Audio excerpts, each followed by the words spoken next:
take a second and just look around your city. Chances are you've noticed rents absolutely skyrocketing, pushing locals right out of their own neighborhoods. Or maybe you see gig workers constantly weaving through crazy traffic just to deliver food to these towering luxury apartments. I mean, it really feels like the city is changing way faster than we can even track, right? But what if I told you this isn't just random growth or, bad luck? Welcome to this explainer. Today, we're popping the hood. We're going to map out the hidden structural gears that are deliberately driving these massive urban changes. Okay, let's map out our journey for today. We'll be walking through the post-industrial shift, how the city became financialized, the totally new social order that created, how Indian cities specifically are in transition, and finally, how people are reclaiming the city. All right, let's kick things off with part 1, the post-industrial shift. We need to set a baseline for how our urban environments fundamentally transformed. So, think about the era of making things versus the era of moving money. The classic industrial city was all about manufacturing. Capital was literally fixed in place, like in giant factories. This era actually supported strong labor unions and a really solid middle class, and it naturally grew in a concentric shape, kind of like a bullseye. But today we're in the post-industrial city. Capital is entirely liquid. It's driven by finance, by tech, and this highly flexible capital. Physically, the city is now polycentric. It's got multiple hubs sprawling out instead of just one downtown core. But here's the craziest part, the social shift. We've moved to what's called an hourglass economy. The middle class is basically squeezed out of existence. We're left with a massive base of low-wage service workers at the bottom, a smaller, highly paid group of professionals at the top, and pretty much nothing in the middle. Which brings us to part 2, financializing the city. Let's see how land became a liquid asset instead of a social good. Now, this whole shift begs a really fascinating question. Why does capital suddenly flow back into decaying, seemingly forgotten neighborhoods? Think about it. Why the sudden intense developer interest in an old, run-down warehouse district? Trust me, it is not just some spontaneous desire to renew the neighborhood. The answer actually lies in geographer Neil Smith's famous rent gap theory. And this brilliantly illustrates that gentrification is actually a capitalist necessity to maximize profit, not just some cool hipster lifestyle choice. See, Smith argues that money flows back into cities exactly when there is a massive gap between the current ground rent, which is super low because the area has decayed, and the potential ground rent. That's the astronomical value the land would have if it was redeveloped to its absolute highest and best use. So these investors, they aren't just buying old buildings, they are systematically capturing that massive gap in value. But, what happens to the folks who are already living there? When the middle class and corporate investors look to reclaim the inner city, Smith points to the rise of what he calls the revanchist city. Now, revanchist literally means vengeful. In this setup, the state actively smooths the way for redevelopment. They relax zoning laws, use eminent domain, and deploy pretty punitive policing and policies. The objective here is to clear out the poor, the homeless, and marginalized groups from these suddenly valuable spaces, and it's usually framed under really neutral-sounding banners like urban renewal or beautification. So these financial gears literally redesign our social hierarchy, taking us to part 3, the new social order. Let's break down this brand new 4-tier class structure that has popped up in the globalized post-industrial city. At the very top, you've got the global elite. These are your financiers and top executives, and they have total global mobility. Right beneath them is the professional managerial class, so your high-skilled tech and service workers, but I really want you to pay attention to this third tier, the precariat. This group is entirely defined by precarity or instability. They work the gig economy, the informal sector. They literally build the city and serve its residents, but they have absolutely zero job security or health benefits. And finally, right at the bottom, we have the marginalized, folks who are just completely excluded from this network economy altogether. The theorist Saskia Sassen came up with this concept of the dual city, and it just perfectly captures the reality we see on the streets every single day.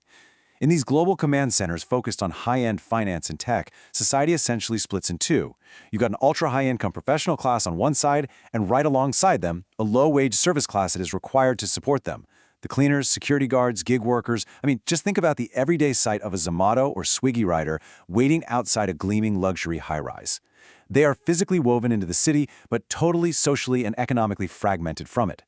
And for the people pushed to the very edges, sociologist Loic Wacant offers this concept of advanced marginality. He argues that modern poverty actually feels different now because it features territorial stigmatization. Basically, simply living in a certain slum, ghetto, or unauthorized colony carries a symbolic stain. This geographic stigma literally traps residents. It makes it incredibly hard for them to get jobs or any kind of social respect. You're excluded simply because of the specific neighborhood you are forced to live in. It's like a geographic trap. Let's anchor these global concepts into the real world. Part 4. Indian cities in transition. The Indian context introduces a really crucial survival mechanism, which scholar Partha Chatterjee calls political society.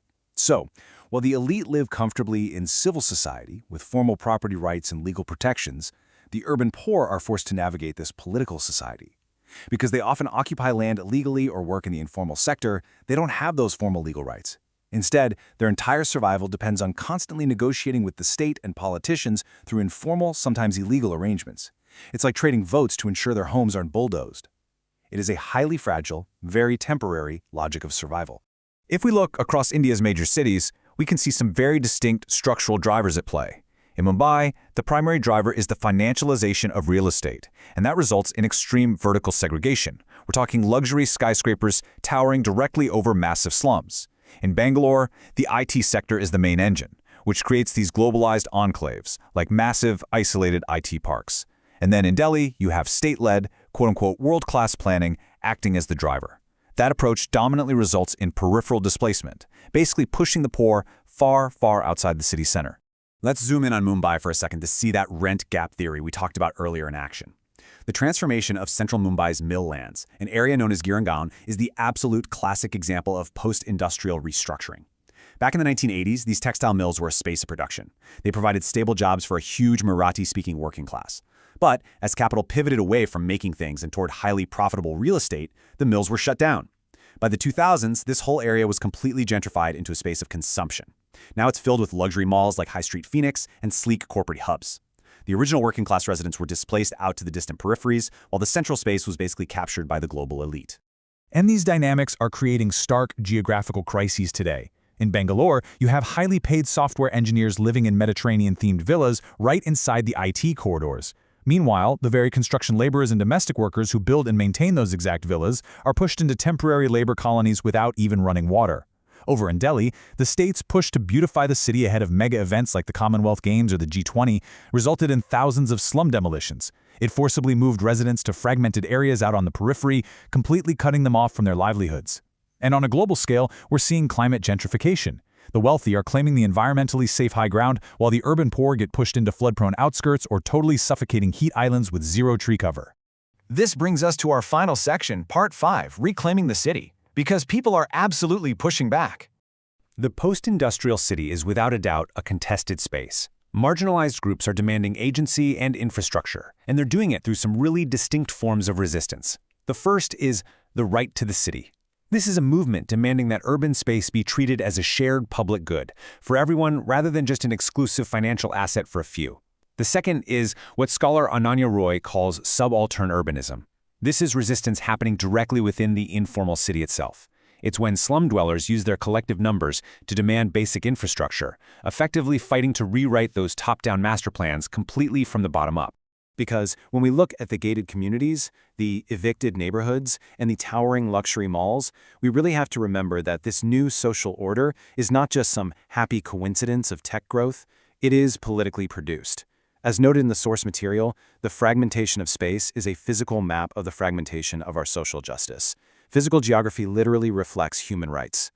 And so as you navigate your own urban environment today, seeing these very real forces of capital and restructuring playing out right in front of you, the ultimate question you really have to ask yourself is this: for whom is this city being built? Thanks for joining me for this explainer.